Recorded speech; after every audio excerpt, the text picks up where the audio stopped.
చీకటి రోజుగా భావిస్తోంది కార్తీక్ గారు. ముందుగా ఐ న్యూస్ ప్రేక్షకులందరికీ స్వాగతం, నమస్కారం.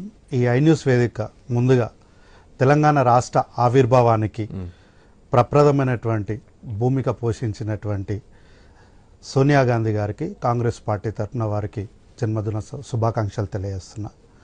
అయితే ఈరోజు ఇంత మాట్లాడుతున్న కల్వకుంట్ల తారక రామారావు కానీ, ప్రధాన ప్రతిపక్ష నాయకులు కేసీఆర్ కానీ, లేదంటే హరీష్ రావు గారు కానీ, బీఆర్ఎస్ పార్టీ నాయకులకు కానీ, ఎవరికైనా సరే ఈరోజు శాసనసభ పొద్దున ఉండే, వీళ్ళందరూ కూడా శాసనసభకు పొద్దున వచ్చి దీనిపైన చర్చ చేసేది ఉండే.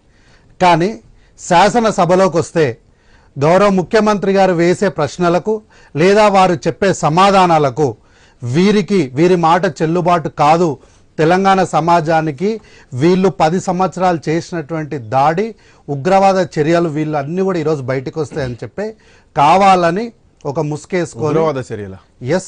ఉగ్రవాద చర్యలనే అంటాం. ఎందుకంటే ఈ తెలంగాణ రాష్ట్రాన్ని కాంగ్రెస్ పార్టీ మిగులు బడ్జెట్తో ఇచ్చింది.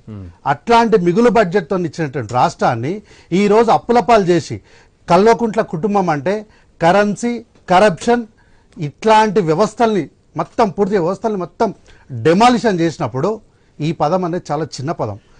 పదం అట్లా ఉంచండి. ఒకటి వెంకటేశ్వర గారు ఇప్పటిదాకా మాట్లాడింది, బతుకమ్మ ఎక్కడుంది? తెలంగాణ విగ్రహంలో సెంటిమెంట్ లేదు, బతుకమ్మ లేదు. సార్ ఈ సెంటిమెంట్ల మీద బతికేది చేస్తున్నటువంటి ఈ సెంటిమెంట్ల మీద కల్వకుంట్ల కుటుంబం బతుకుతుందేమో గానీ తెలంగాణ కాంగ్రెస్ పార్టీకి బతకాల్సిన అవసరం లేదు. కాంగ్రెస్ పార్టీ పక్కన తెలంగాణ ప్రజలకు లేదా? తెలంగాణ ప్రజల గురించి నేను అంటలేను. సెంటిమెంట్ గురించి వచ్చినప్పుడు ఈ సెంటిమెంట్ పైన ప్రజలకు ఉన్నటువంటి మనోభావాల పైన బీఆర్ఎస్ పార్టీ బతుకుతుంది, కానీ కాంగ్రెస్ పార్టీకి అవసరం లేదు. తెలంగాణ సెంటిమెంట్ అన్న పాయింట్, బీఆర్ఎస్ పార్టీకి తెలంగాణ సెంటిమెంట్ లేదనుకో, లేదు. టీజీ తీసేసి టీఎస్ పెట్టారు, వాళ్ళ పార్టీకి అనుకూలంగా అనుకున్నాం. మీరు టీఎస్ తీసేసి టీజీ పెట్టారు అనుకున్నాం. అందులో లోగోలో కూడా మీరు మార్పులు చేశారు, లోగోలో కూడా తోరణం చార్మినార్ లేకుండా చేశారు. మరి ఇదెంత వరకు మీకు సెంటిమెంట్ ఉందన్నది ఒక పాయింట్. ఈ రోజు అధికారిక ఈ రోజు వాళ్ళు బతుకమ్మను పెట్టారు, మీరు బతుకమ్మను తీసేశారు. మరి మీకు సెంటిమెంట్ ఉన్నట్ట, వాళ్ళకి సెంటిమెంట్ ఉంది సార్.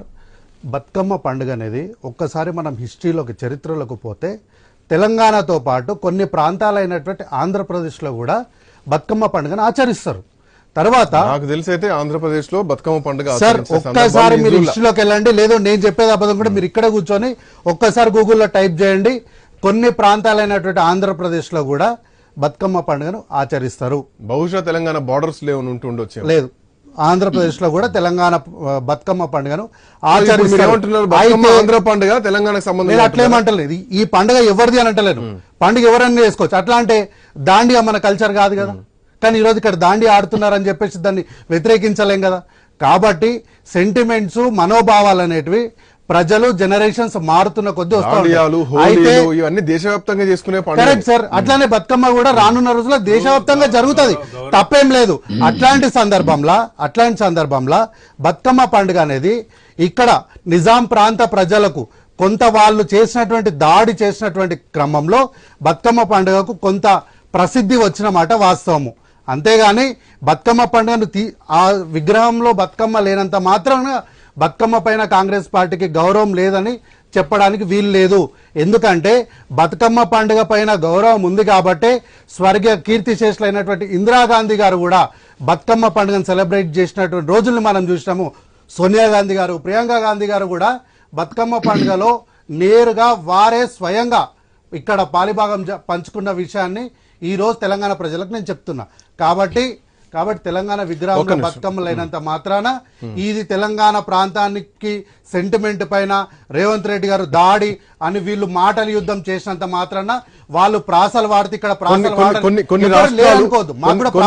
కొన్ని రాష్ట్రాలు, జార్ఖండ్ లాంటి కొన్ని రాష్ట్రాలు కూడా ఉద్యమం చేసి విడిపోయిన